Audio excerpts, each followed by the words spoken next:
10th ടൈമിൽ കുറെ issues ഒക്കെ വന്നപ്പോൾ മാർക്ക് ഒന്ന് പുറകോട്ട് അടിച്ചിരുന്നു. മൊത്തം സ്ട്രേഞ്ചേഴ്സിന്റെ ഇടയിലാണ് റിസൾട്ട് വന്നത്. ഹ്യൂമാനിറ്റീസ് എന്ന് പറഞ്ഞപ്പോൾ തന്നെ ആൾക്കാരുടെ ഒരു മുഖത്ത് റിയാക്ഷൻ മാറിയിട്ടുണ്ടായിരുന്നു. എനിക്ക് കലോത്സവം ഒക്കെ ഉള്ളതുകൊണ്ട് കുറെ ക്ലാസ്സസ് മിസ്സായിരുന്നു. ആ സമയത്ത് അജാ സാറിന്റെ ക്ലാസ് കണ്ടിട്ടാണ് എനിക്കൊന്ന് തിരിച്ചു വരാൻ പറ്റിയത്. ഹായ് മക്കളെ, അപ്പൊ നമ്മുടെ കൂടെ ഉള്ളത് ആദിത്യനാണ്. നമ്മുടെ എജുപോണിന്റെ കൂടെ പഠിച്ച് +2 ഫുൾ മാർക്ക് വാങ്ങിയിട്ടുള്ള ആദിത്യൻ. Hi Adithyan, welcome. അപ്പോൾ ആദിത്യൻ വയനാട്ടുകാരനാണ്.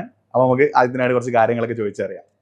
എങ്ങനെ ഉണ്ടായിരുന്നു +2 റിസൾട്ട് വന്നു ഫുൾ മാർക്ക് കിട്ടി? +1 ഓൾറെഡി ഫുൾ മാർക്ക് ആയിരുന്നു. അപ്പൊ +2 ഫുൾ മാർക്ക് കിട്ടിയപ്പോൾ എന്തായിരുന്നു അന്ന് തോന്നിയത് റിസൾട്ട് വന്നന്ന്? ഞങ്ങള് വീട്ടിലില്ലായിരുന്നു. ഞങ്ങൾ ആക്ച്വലി ഡൽഹി പോയതായിരുന്നു. അപ്പൊ ആഗ്രയിലേക്കുള്ള ബസ് യാത്രേന്റെ ഇടയിലായിരുന്നു റിസൾട്ട് വന്നത്. അപ്പോൾ മൊത്തം സ്ട്രേഞ്ചേഴ്സിന്റെ ഇടയിലാണ് റിസൾട്ട് വന്നത്. അപ്പോൾ വളരെ ഒരു എക്സ്പെക്ട് ചെയ്തിരുന്നില്ല. ഞാൻ വിചാരിച്ചു ഇംഗ്ലീഷിന് പോവും, കാരണം ലാസ്റ്റ് ഒരു ഇമെയിൽ ക്വസ്റ്റിനെ കുറച്ച് കോംപ്ലിക്കേറ്റഡ് ആയിട്ട് വന്നതുകൊണ്ട് പോകുന്ന ഞാൻ വിചാരിച്ചിരുന്നു. പക്ഷെ പോയില്ല, എല്ലാം വർക്ക്ഔട്ട് ആയി, ഫുൾ മാർക്ക് കിട്ടി. ട്രിപ്പിനിടയിൽ അല്ലേ? ട്രിപ്പിനിടയിലാണ് ആദിത്യന് ആ റിസൾട്ട് അറിയാൻ പറ്റിയത്. അപ്പോൾ ഭയങ്കര ഹാപ്പി ആയിരുന്നു.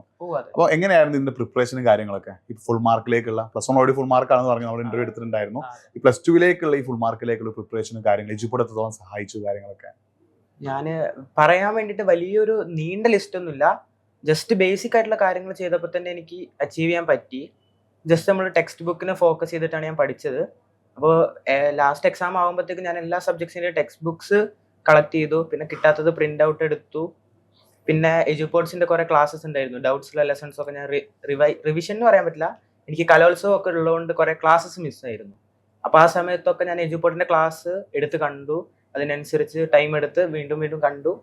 റിവിഷൻ ക്ലാസ്സസ് നോക്കി, പിന്നെ PYQs നോക്കി, എല്ലാം നോക്കി. ലാസ്റ്റ് ടൈം ആയപ്പോഴാണ് ഒന്നുകൂടെ പ്രിപ്പറേഷൻ ഒന്നുകൂടെ കറക്റ്റ് ആയത്. പിന്നെ മെയിനായിട്ട് എജുപോർട്ട് ഏറ്റവും ഹെൽപ്പ് ചെയ്തത് എല്ലാ റിസോഴ്സും ഒറ്റയടിക്ക് ലെസൺ വൈസ് തന്നെ കിട്ടുന്നുണ്ടായിരുന്നു. PYQ ആയാലും നമ്മുടെ ആപ്പ് തന്നെ ഉണ്ട്. പിന്നെ എല്ലാ തരത്തിലും ഹെൽപ്പ് ചെയ്തു. PYQs ഒക്കെ നന്നായിട്ട് ഹെൽപ്പ് ചെയ്തില്ലേ? നമ്മുടെ മെന്റർ സപ്പോർട്ട് ഒക്കെ എങ്ങനെ ഉണ്ടായിരുന്നു? മെന്റേഴ്സ് അടിപൊളിയായിരുന്നു. എൻ്റെ മെന്റർ എന്ന് പേര് മൂസിന മാം എന്നായിരുന്നു. മാം എല്ലാ ആഴ്ചയും വിളിക്കുമായിരുന്നു, കാര്യങ്ങളൊക്കെ ചോദിക്കുമായിരുന്നു. ക്ലാസ് കാണാത്തപ്പോൾ ഒന്ന് കാണാൻ വേണ്ടി പറയുമായിരുന്നു. പിന്നെ മോട്ടിവേഷന്റെ കാര്യങ്ങളൊക്കെ പറഞ്ഞ് നല്ലോണം ഹെൽപ്പ് ചെയ്യുന്നുണ്ടായിരുന്നു. അതെ, കലോത്സവത്തിൽ ഉണ്ടായിരുന്നു പറഞ്ഞില്ലേ? ഏത് ഐറ്റത്തിനായിരുന്നു? ഞാൻ ഹിന്ദി പ്രസംഗം ഞാനൊരു 8th മുതലുണ്ട്. സ്റ്റേറ്റിലേക്ക് പോയിട്ടുണ്ടായിരുന്നോ? 3 വർഷം പോയി. ഇത്തവണ A ഗ്രേഡ് ഉണ്ടല്ലേ? അടിപൊളിയാണ്. ഒരു പഠനത്തിന്റെ കൂടെ തന്നെ കോകരിക്കുലർ ആക്ടിവിറ്റിയിലും ഒരുപോലെ മുന്നിൽ നിൽക്കുന്ന ഒരാളാണ് ആദിത്യൻ. അപ്പൊ എജുപോർട്ടിന്റെ ടീച്ചേഴ്സിനെ കുറിച്ചിട്ടൊക്കെ എന്താ ഫേവറേറ്റ് ടീച്ചർ, അങ്ങനെ ഒരാളുണ്ടോ? എനിക്ക് അങ്ങനെ ഫേവറേറ്റ് എന്ന് പറയാനൊന്നും ഉണ്ടായിരുന്നില്ല. ഞാൻ പറഞ്ഞ പോലെ തന്നെ എല്ലാവരും എനിക്ക് ഫേവറേറ്റ് ആണ്. പിന്നെ പേഴ്സണലി എനിക്ക് നമ്മുടെ മാത്സിന്റെ അജാ സാറാണ് ഒരു ഇത്. അത് എന്താ കാരണം എന്ന് വെച്ചാൽ 10th ടൈമിൽ കുറെ ഇഷ്യൂസ് ഒക്കെ വന്നപ്പോൾ മാർക്ക് ഒന്ന് പുറകോട്ട് അടിച്ചിരുന്നു. ആ സമയത്ത് അജാ സാറിന്റെ ക്ലാസ് കണ്ടിട്ടാണ് എനിക്കൊന്ന് തിരിച്ചു വരാൻ പറ്റിയത്. അത് കഴിഞ്ഞപ്പോൾ ആ സാറിനോടൊരു ഇതുണ്ട്, നമുക്ക് ഒരു തിരിച്ചു വരാൻ സഹായിച്ചതിന്റെ. അത് 10ൽ കുറെ മോട്ടിവേഷനും കാര്യങ്ങളൊക്കെ ആയിട്ട് ഹെൽപ്പ് ചെയ്തില്ലേ? 10 റിസൾട്ട് വന്ന സമയത്ത് എങ്ങനെയാണ്? SLCയിലെ ഗ്രേഡ് എങ്ങനെയായിരുന്നു? എനിക്ക് ഫുൾ A+. അപ്പൊ ഈ ഫുൾ A+ ഉള്ള കുട്ടികൾ പൊതുവെ ചൂസ് ചെയ്യാത്തൊരു സ്ട്രീമാണ് ഹ്യൂമാനിറ്റീസ് എന്ന് പറഞ്ഞാൽ. അപ്പൊ ഹ്യൂമാനിറ്റീസ് +1 എടുക്കാൻ തീരുമാനിച്ചപ്പോൾ എന്തെങ്കിലും കാര്യങ്ങൾ പറഞ്ഞിരുന്നോ? എന്തുകൊണ്ടാണ് ഹ്യൂമാനിറ്റീസ് എടുക്കാൻ കാരണം? ഹ്യൂമാനിറ്റീസ് എന്ന് പറഞ്ഞപ്പോൾ തന്നെ ആൾക്കാരുടെ ഒരു മുഖത്ത് റിയാക്ഷൻ മാറിയിട്ടുണ്ടായിരുന്നു. അതിൽ ഓപ്പർച്യൂണിറ്റീസ് ഇല്ല, സയൻസിലാണ് ഓപ്പർച്യൂണിറ്റീസ്, കാലം മാറി, നമ്മൾ കേവലം ചരിത്രം പഠിച്ചിട്ട് കാര്യമില്ല എന്നൊക്കെ കുറെ പേര് ഉപദേശിച്ചിരുന്നു. പക്ഷെ എനിക്കൊരു പേഴ്സണലി തോന്നിയത് കൊണ്ടാണ് ഞാൻ എടുത്തത്. പിന്നെ വീട്ടുകാർ നല്ല സപ്പോർട്ടായിരുന്നു. പിന്നെ എൻ്റെ ഇവിടെയുള്ള ടീച്ചേഴ്സൊക്കെ നല്ല സപ്പോർട്ടായിരുന്നു. പിന്നെ ഫ്രണ്ട്സും എല്ലാവരും നല്ല സപ്പോർട്ടായിട്ട് തന്നെ എടുത്തു. പിന്നെ മെയിനായിട്ട് വന്നത് ആൾക്കാർക്ക് ഇപ്പോഴും റിസൾട്ട് വന്നതിന് ശേഷവും ആൾക്കാർക്ക് ഇപ്പോഴും ഒരു വിഷമമുണ്ട് ഹ്യൂമാനിറ്റീസിനോടുള്ളത്. അതിപ്പോഴും മാറിയിട്ടുള്ള ഇല്ല എന്നുള്ളത് ഒരു വിഷമമുള്ള കാര്യമാണ്. ആദിത്യന്റെ വരും വർഷങ്ങളിലെ പെർഫോമൻസിലൂടെ ആദിത്യന് ആ വിഷമമൊക്കെ മാറ്റി കൊടുക്കും. ഇനി എന്താണ് ഫ്യൂച്ചർ പ്ലാൻ? സിവിൽ സർവീസിന് ട്രൈ ചെയ്തില്ല, അതിനുള്ള കോച്ചിങ് എടുത്തിരുന്നില്ല? കോച്ചിങ് എടുത്തിട്ടില്ല, നോക്കണം എന്ന് ആഗ്രഹിക്കുന്നുണ്ട്.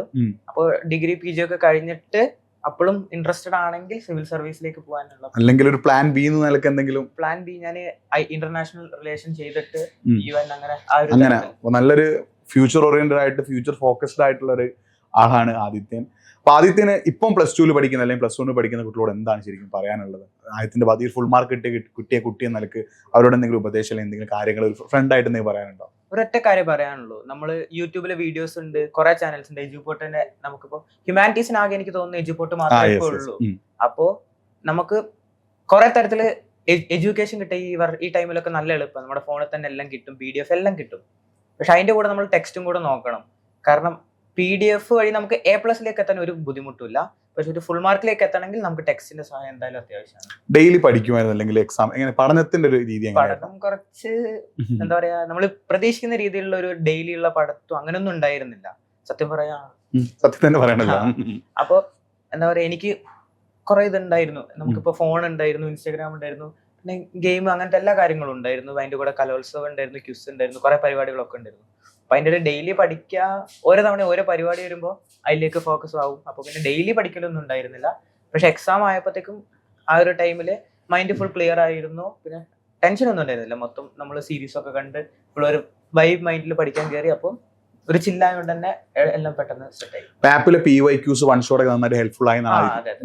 അതിനെ കുറിച്ചിട്ട് എന്താണ് PYQs വൺ ഷോട്ട് എത്രത്തോളം ഹെൽപ്പ് ചെയ്തു? PYQs നമുക്ക് ഏറ്റവും കോറായിട്ട് വേണ്ട കാര്യം. കാരണം എന്താണെന്ന് വെച്ചാൽ നമ്മൾ ഈ ടെക്സ്റ്റ് വെറുതെ വായിച്ചിട്ട് തരില്ല. നമുക്കൊരു ഐഡിയ ഉണ്ടാവണം, എങ്ങനെ ചോദിക്കും, എന്തൊക്കെ ചോദിക്കും എന്നുള്ളത് PYQs കാണുമ്പോൾ നമുക്ക് മനസ്സിലാവും. പിന്നെ ഞങ്ങളുടെ ടീച്ചേഴ്സും അത് തന്നെയാണ് പറഞ്ഞത് സ്കൂളിൽ നിന്ന്, PYQs നോക്കിയാൽ മതി, അപ്പൊ നമുക്ക് അറിയാം എന്തൊക്കെ ക്വസ്റ്റ്യൻസ് വരും, എവിടെ നിന്നൊക്കെ വരുന്നു. അപ്പോൾ കുറെ ക്വസ്റ്റ്യൻസ് ഒക്കെ റിപ്പീറ്റഡ് ആയിട്ട് തന്നെ വരിക. ഫോർ എക്സാമ്പിൾ 8 മാർക്സും എല്ലാം റിപ്പീറ്റഡ് ആയിട്ട് വരിക.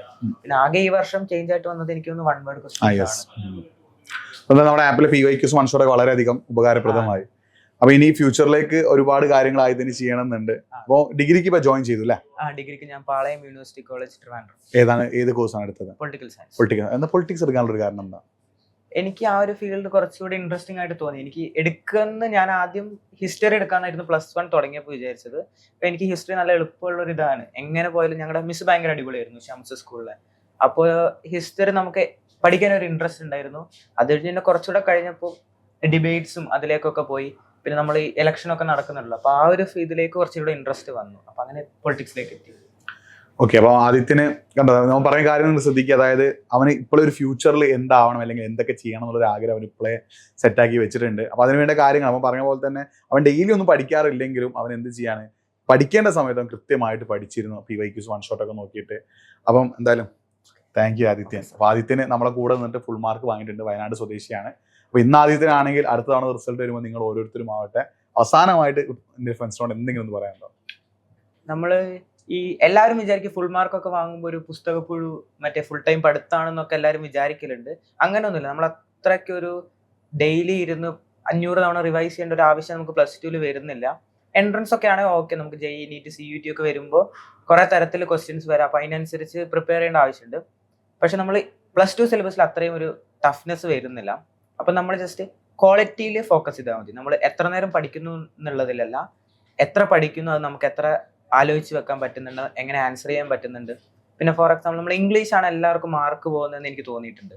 അപ്പൊ അതിൽ നമ്മളൊരു ബേസ് ഉണ്ടാക്കണം. ഇപ്പോൾ സിനിമകൾ കാണാം, ബുക്സ് വായിക്കാം, പിന്നെ നമ്മൾ ചാറ്റിംഗ് ഒക്കെ ഉണ്ടല്ലോ. അപ്പൊ എല്ലാവരും ഇംഗ്ലീഷിലേക്ക് വരുമ്പോൾ അതിലേക്കൊന്ന് ഫോക്കസ് ചെയ്ത് ബേസ് ഒന്ന് സ്ട്രോങ് ആക്കിയാൽ പിന്നെ പഠിച്ചില്ലേ തന്നെ നമുക്ക് നല്ല മാർക്ക് കിട്ടും. എനിക്കിപ്പോൾ മോഡലൊന്നും ഞാൻ വലുതായിട്ട് പഠിച്ചിട്ടില്ല, പക്ഷെ എന്നാലും എനിക്ക് മാർക്ക് സ്കോർ ചെയ്യാൻ പറ്റുന്നുണ്ടായിരുന്നു. അപ്പോൾ ഒരു ബേസും ഒരു സ്ട്രക്ചറും ഉണ്ടെങ്കിൽ പിന്നെ ലാസ്റ്റ് ഒന്ന് പഠിച്ചാൽ മതി, എല്ലാം സെറ്റ്.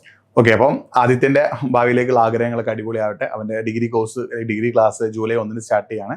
അപ്പോൾ ഒരിക്കൽ കൂടി all the best. Thank you.